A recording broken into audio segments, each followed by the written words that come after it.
Australia और जनाब जो माहौल बना हुआ है इस वक्त अहमदाबाद में, it is the sea of blue right now. जिस तरह सारे स्पेक्टेटर्स आपको इंडियन किट में, इंडियन जर्सी में दिख रहे हैं, बीच में येलो जो दिख रहा है वो शायद ऑस्ट्रेलियन टीम ही दिख रही है ग्राउंड में।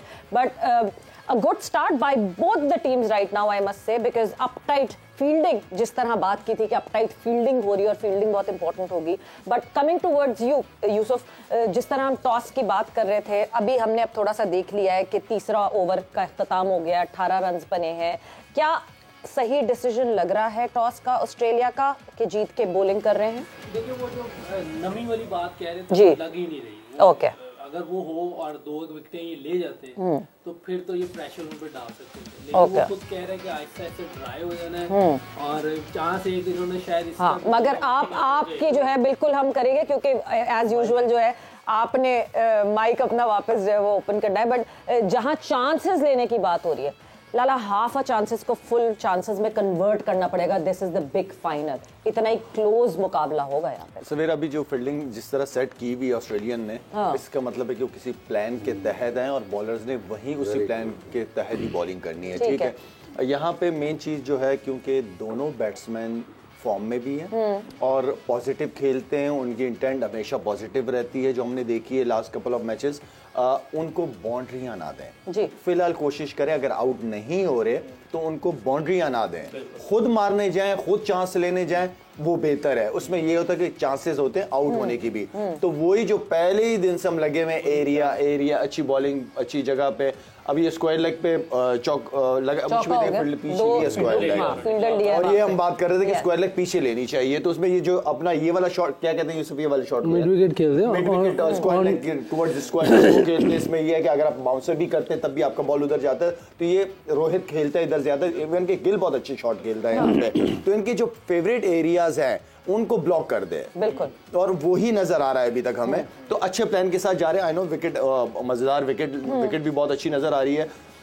बट 3.2 ओवर्स में 2 चौके लग चुके हैं ना। देखिए वो भी जबरदस्ती मारे हैं उन्होंने, जबरदस्ती मारे, कोई बैड बॉल नहीं की उन्होंने।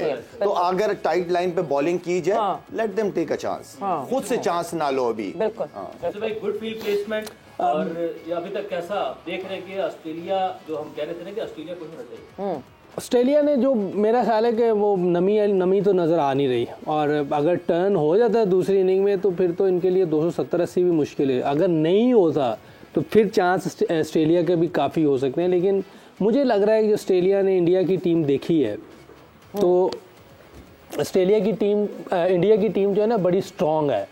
उन्होंने चांस ये लिया कि थोड़ा सा नमी हो, जैसे कोलकाता वाले मैच में था तो उन्होंने ऊपर से विकेटें 3-4 ले ली थी। ये वो वाला चांस लिया है इन्होंने, जो कि आज विकेट में वो नमी नहीं थी। लेकिन उसके बावजूद अब जैसी विकेट नजर आ रही, जिस तरह उन्होंने फील्ड सेट की हुई, क्योंकि रोहित शर्मा अंदर के लिए खेल रहा है तो स्टॉक जो बाहर बॉल फेंक रहा है, उन्होंने थर्ड मैन गली पे ले लिया, ये भी चांस कैच का, और 1 पॉइंट पीछे लिया और बॉल उसको बाहर फेंक रहे हैं। ये स्ट्रेटजी उनकी बहुत अच्छी है क्योंकि विकेट बहुत फ्लैट है, उस पर बचना मुश्किल है। जैसे रोहित आती है अटैक कर रही है, देखिए फिर उसने एक छक्का लगा दिया मेरा ख्याल है। तो रोहित जिस तरह की ट्यून सेट करता है वो बॉलर्स को बिल्कुल बैकफुट पे कर देता है। चांस उन्होंने जो लिया था उसमें मेरा ख्याल है कि वो शायद फंस गए हैं, लग यही रहा है ऑस्ट्रेलिया ने गलत चांस लिया है क्योंकि वो बॉल अभी तक कोई सीम हो नहीं रहा, बड़ा अच्छा आ रहा है। और दूसरे टाइम अगर टर्न हो गया, ड्राई हो गया तो ऑस्ट्रेलिया को और मुश्किल होगी। कुलदीप यादव और जडेजा जो है वो एंजॉय करेंगे फिर। अब ये फील्ड से खेलेंगे, फील्ड से उनको विकेटें ले जाएं तो वो एक और चीज़ है। इधर ऑस्ट्रेलिया का जो माइंड सेट है तो स्ट्रांग, इसमें कोई शक नहीं। लेकिन इंडिया की टीम माइंड सेट भी बड़ा स्ट्रांग है इस टाइम और एबिलिटी वाइज भी बहुत स्ट्रांग है। और फिर वो कहते हैं ना टीम का 12वां खिलाड़ी, मुशी भाई, जो सबसे ज्यादा इंपॉर्टेंट फैक्टर हम अक्सर कहते हैं कि टीम का 12वां खिलाड़ी आपके स्पेक्टेटर्स होते हैं। And look at that pressure that all around, मतलब दिस स्टेडियम इज ह्यूज। और अभी पहले भी जब यहाँ पे अहमदाबाद में मैच हुआ था तो यही बात थी कि इवन बैटर्स की एक दूसरे को आवाज नहीं सुनाई देती है। तो yes, this all pressure would built up further on Australia when they would be chasing, अगर एक बड़ा टारगेट लग गया। आई थिंक ये दोनों हमारे साथ बैठे हुए हैं, इन्होंने वर्ल्ड कप का फाइनल खेला हुआ 99 का, और वो अभी बहुत लॉर्ड्स पैक था जी। आपका हालांकि इतना क्राउड नहीं था, पैक था, मगर मेलबर्न का हमने भी अल्लाह का शुक्र है खेला 92 का। आप यकीन माने जो बंदे का जज्बा बढ़ता है ना, जिस बंदे का टेम्परामेंट तगड़ा होता है, he is looking to express himself. पता है एक्सप्रेस करने का क्या मतलब? You want to have a ball in your hand, you want to bat, you want to express yourself. और रोहित शर्मा ने छक्का मारा और निकल के चौका मारा अगले बॉल। ये नहीं कहा कि आप विकेट में लूज ना कर दें। एक छक्का मारा, लास्ट बॉल था हैजलवुड का, उस लास्ट बॉल के ऊपर उसने निकल के मिड ऑन के सामने चौका मारा है। I think this is the you know mindset Indian team का, जो एज ए लीडर जो सेट कर रहा है ना टोन, ये कर रहा है। और आपने उस दिन बड़ा अच्छा एक पॉइंट रेज किया था कि ये अपने अपने गेम रोल चेंज कर लेते हैं। जैसे ही विराट कोहली आएगा, विराट के आते ही सारे उसके इर्द गिर्द खेलने लग जाते हैं और वो टाइम लेता है। ये बहुत आला स्ट्रेटजीज के साथ गए हैं। और आई स्टिल बिलीव दैट, जो मैंने पहले कहा कि Australia did miss the trick, कि सेकंड टाइम बड़े मैच में, मैच जो भी हो, बड़े मैच में सेकंड टाइम बैटिंग करना बहुत मुश्किल होती है, अनलेस अनटिल जो पैट कमिंग्स ने कहा कि ड्यू फैक्टर है यहाँ पे ग्राउंड में, क्योंकि इन्होंने प्रैक्टिस की होगी 1-2 दिन पहले मैच, तो आई थिंक अगर ड्यू फैक्टर है तो फिर एडवांटेज। एक विकेट गिर गई, विकेट हासिल कर लिया है मिचेल स्टार्क ने। लाला, ये वो प्रेशर था जो फील्डिंग से मिचेल स्टार्क ने फील्डिंग से अपनी लाइन लेंथ से बिल्ड किया था इंडियन बैटर्स के ऊपर। देखिए, ये कोई आउट होने वाला बॉल नहीं था, ये गंदा शॉट था। ना मारा है उसने, ना प्लेस किया है, ना पूरा शॉट मारा है। अभी अगर आप देखेंगे तो ये कोई आउट करने वाला बॉल बिल्कुल भी नहीं था, लेकिन ये जबरदस्ती मारने वाला। अगर यहाँ पे रोहित होता, क्योंकि रोहित ने ये इस बॉल की शॉटें मारी नहीं, छक्के मारे में उसके ऊपर, और ये बॉल अंदर नहीं आ रहा था, ये बाहर जा रहा था। अगर ये अंदर आ रहा होता तो कहीं ना कहीं कनेक्ट मिड विकेट कर जाता, लेकिन ये बॉल सीधा रह गया, या सीधा किया है, जो भी किया, बाहर किया बॉल इसने। तो आई मीन ये जबरदस्ती वाला शॉट मारा है। But look at his frustration, जो जिस तरह की फ्रस्ट्रेशन इस वक्त शुभमन गिल के चेहरे पे दिखी है। अहमदाबाद का ग्राउंड, इतने सारे spectators, the final of the world cup, and you got out so cheaply. वो दिखी एग्रेशन, वो फ्रस्ट्रेशन जो उनके चेहरे पे दिखी है मुझे।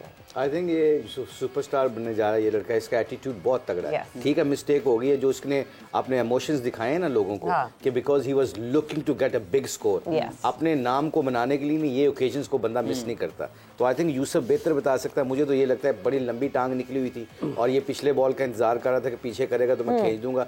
इतना पीछे नहीं था, जैसे शायर ने कहा, खिंचा हुआ बॉल जरूर था, पीछे नहीं था। इसकी टांग बहुत लंबी निकली हुई थी, उसकी वजह से इसको जो अप एंड ओवर शॉट मारते हैं ना जैसे रोहित, उसकी टांग पूरी आगे नहीं जाती। तो ये यूसुफ बेहतर बता सकता है।